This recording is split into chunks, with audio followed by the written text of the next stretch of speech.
Je suis donc CTO de la société depuis à peu près 1 an et 2 mois, donc tout récent. Eh bien, écoutez, bravo, bravo. Et en deux Merci. mots, quelle est la raison d'être de Wicar?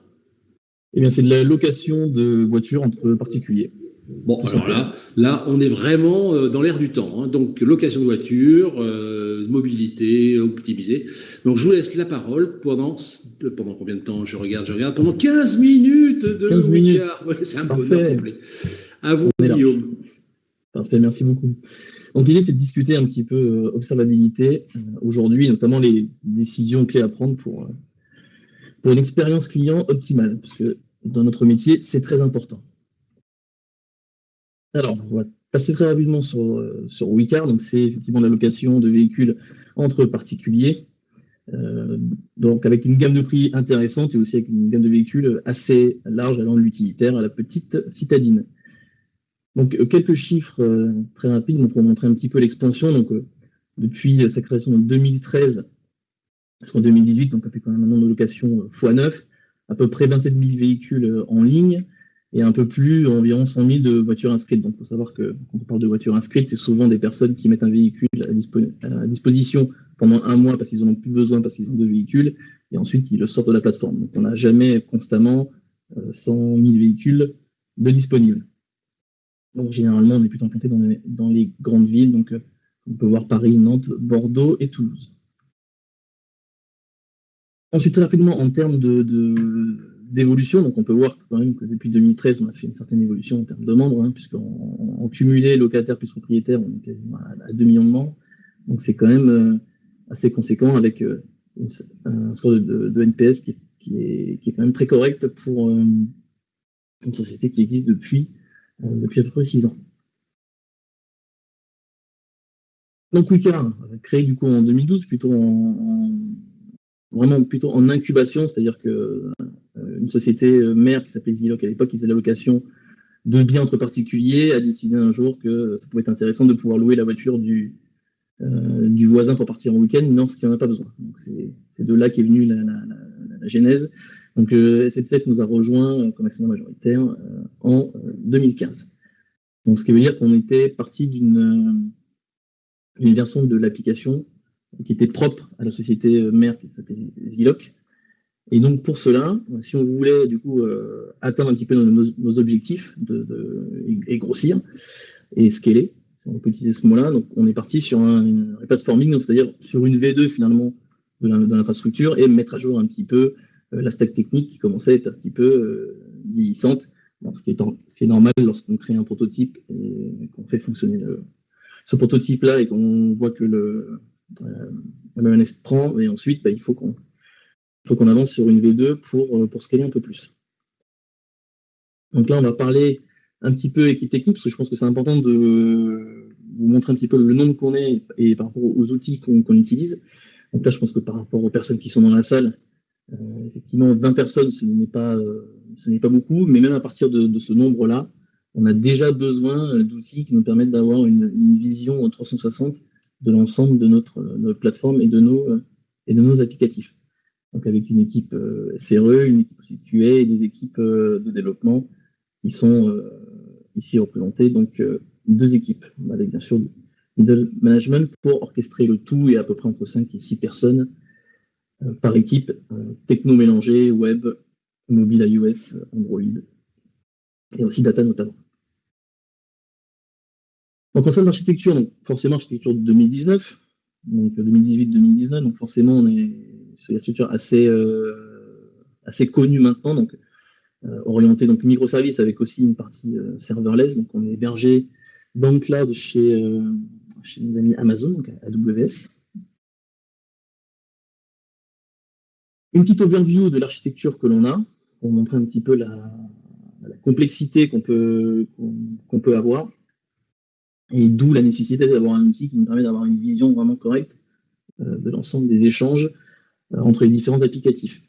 Donc on peut voir qu'on travaille avec des partenaires externes qui ont fourni de la donnée. Donc on a nos applicatifs, notre site web, nos applicatifs iOS et Android. Donc c'est effectivement, on utilise les dernières versions des langages qui sont sortis, étant sortis l'année dernière. C'est à la pointe des dernières versions des différents frameworks.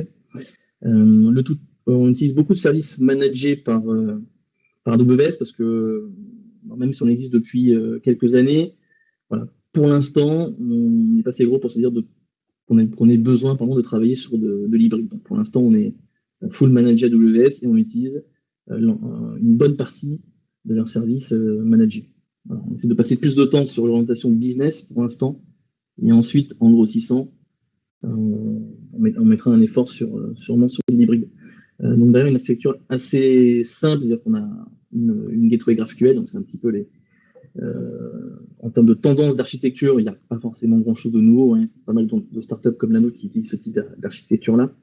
Donc, qui permet d'exposer de la donnée aux différents frontaux et derrière une architecture donc microservices qui, en fonction de différents scopes métiers, un microservice correspondant en phase. Donc, le paiement, la gestion du booking, la recherche, l'authentification, etc. Et bien sûr, derrière, tout ce qui est bus de données, hein, puisque le nerf de la guerre, c'est surtout pouvoir échanger de la donnée assez simplement entre les différents services.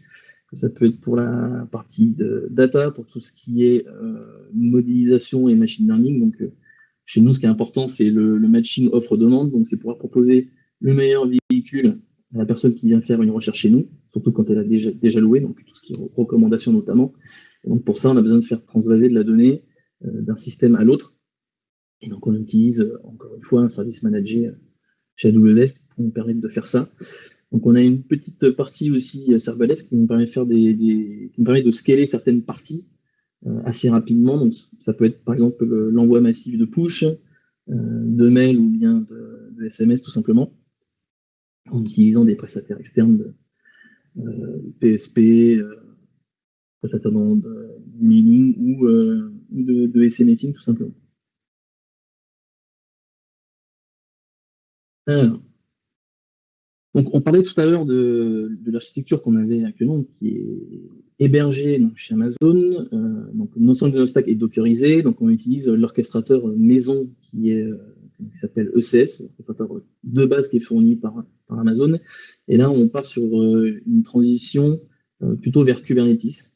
Donc, c'est pour différents avantages.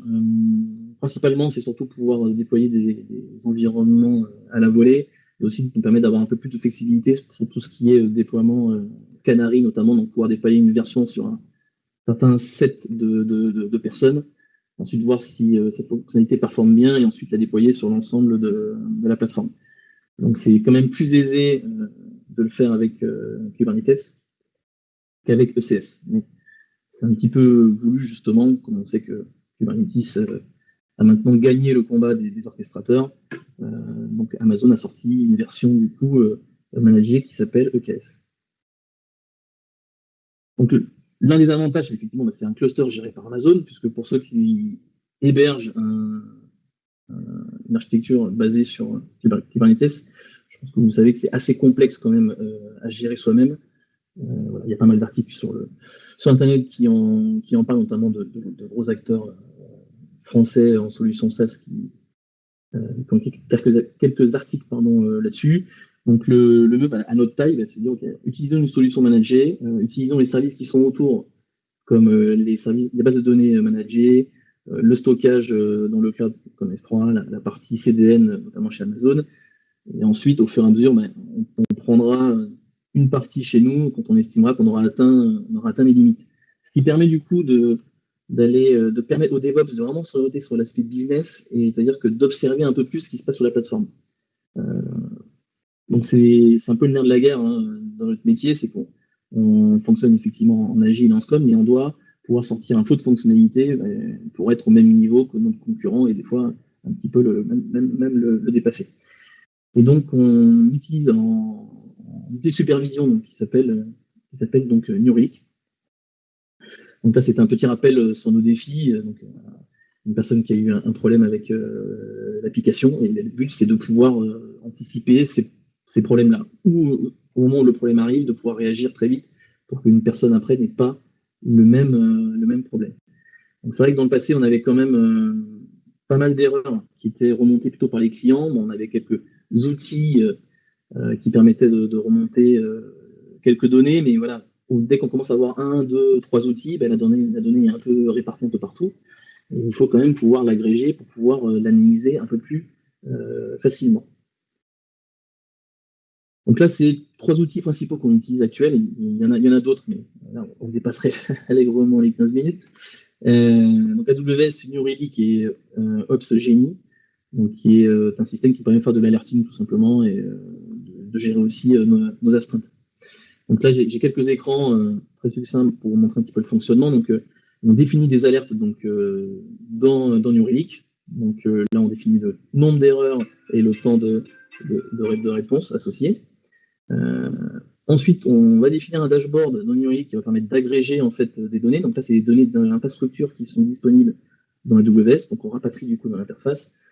Consommation CPU, mémoire, on sait que ce sont des choses qu'il faut que l'on regarde très souvent et qu'on soit alerté en cas de forte consommation d'un service en mémoire, en CPU ou même en nombre de requêtes. Donc c'est dans une architecture microservice, il faut faire souvent attention à ces données-là.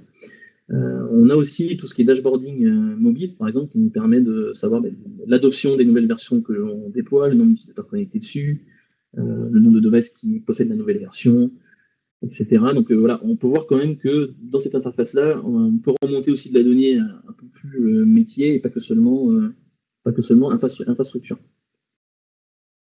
Donc même principe sur la partie front-end, voilà, l'analyse de session, partie de navigateur, d'OS, etc. Et aussi des temps de réponse associés, donc ça nous permet de réagir côté front-end. La partie Kubernetes, qu'on n'a pas encore, mais du coup, qui est disponible du coup, chez New Relic, qui nous permet d'avoir une vision très rapide de l'infrastructure. Et si un serveur ou un pod, pour ceux qui connaissent un petit peu Kubernetes, plante, de savoir justement quel est le problème sur ce pod-là. Est-ce que c'est un service en particulier ou pas? Et derrière ça, on va pouvoir descendre à un niveau un peu plus bas, donc au niveau des logs, donc qui va nous permettre vraiment au moment où le serveur pose problème, le service qui pose problème sur ce serveur-là, on l'a trouvé. Et là, on descend en drill down, on descend au niveau plus bas pour analyser les logs, qui nous permettra généralement d'accéder à l'information un peu plus précise, et notamment tous les développeurs. Donc voilà, finalement, en quelques clics, on arrive à trouver l'information assez rapidement, et le développeur ne perd pas forcément trop de temps, ni le DevOps aussi, à aller chercher de l'information et essayer de corréler le tout. Après, on a d'autres dashboards où on a un peu plus de corrélation, mais ça pourrait faire l'objet d'une autre présentation. Un dernier point important aussi qu'on utilise dans New Relic, donc c'est le distributed tracing. Donc, comme on fait des microservices, eh bien, c'est important de savoir que lorsque l'application mobile ou web fait une demande sur donc, ce que j'ai montré avant, donc la gateway, derrière, il y a des appels qui sont faits vers différents microservices et on a besoin de savoir quel est le microservice, c'est plus ou moins lent que l'autre, par quel endroit il est passé, et pour pouvoir analyser les problèmes de performance. C'est un principe d'APM, mais du coup qui s'applique aux architectures microservices. Donc les bénéfices de tout ça dans ce type d'outil, c'est vraiment donc, la corrélation entre les applicatifs, les logs et l'infrastructure. Généralement, c'est ce qu'on regarde en premier lorsqu'on a un problème et on a besoin d'avoir accès à l'ensemble de ces données-là sur une seule interface pour pouvoir trouver le problème assez rapidement et ensuite pouvoir tout simplement connecter ces différentes alertes, différents outils. Donc là, je peux parler d'OpsGenie, mais il y en a aussi d'autres que l'on peut utiliser. Voilà ce que je peux vous dire. Donc j'ai fait assez succinct. Si vous avez un peu plus d'informations, vous pouvez toujours me contacter sur LinkedIn pour un peu plus d'infos, un peu plus précises sur l'utilisation. Et si on a le temps pour quelques questions-réponses, n'hésitez pas. Merci beaucoup.